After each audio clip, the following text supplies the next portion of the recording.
श्री कृष्ण कहते हैं, जो इंसान पुण्य करता है उसे भगवान परेशानी में क्यों डालते हैं। दोस्तों, अक्सर हमारे मन में एक सवाल उठता है, जो इंसान सच्चाई के रास्ते पर चलता है, दूसरों का भला करता है, किसी का बुरा नहीं सोचता, फिर भी उसकी जिंदगी में दुख, कष्ट और परेशानियां क्यों आती हैं। अगर भगवान न्यायप्रिय हैं तो अच्छे इंसान को ही क्यों बार बार आजमाया जाता है। इसका उत्तर बहुत गहरा है। सबसे पहली बात, परेशानी सजा नहीं, परीक्षा होती है। भगवान कभी भी पुण्यात्मा इंसान को दंड देने के लिए कष्ट नहीं देते, वे उसे परखते हैं। जैसे सोना आग में तपकर ही शुद्ध होता है, वैसे ही इंसान कठिनाइयों से गुजरकर ही महान बनता है।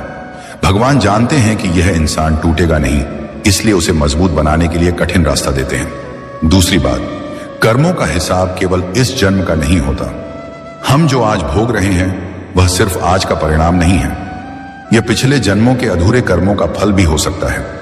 पुण्य करने वाला इंसान उन पुराने कर्मों को जल्दी काट लेता है, इसलिए कभी कभी ऐसा लगता है कि अच्छे इंसान को ही ज्यादा दुख मिल रहा है, जबकि सच यह है कि उसके बुरे कर्मों का हिसाब जल्दी साफ किया जा रहा है।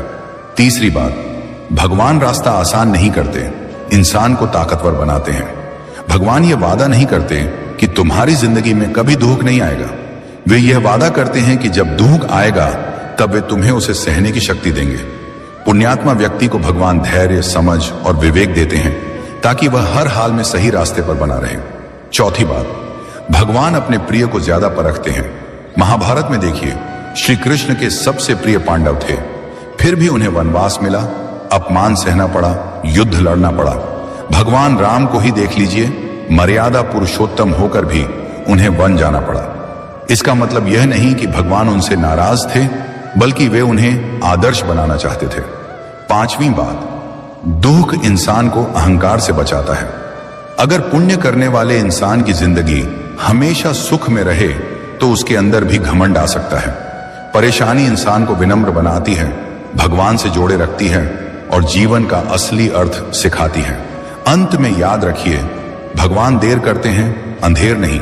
पुण्य कभी व्यर्थ नहीं जाता।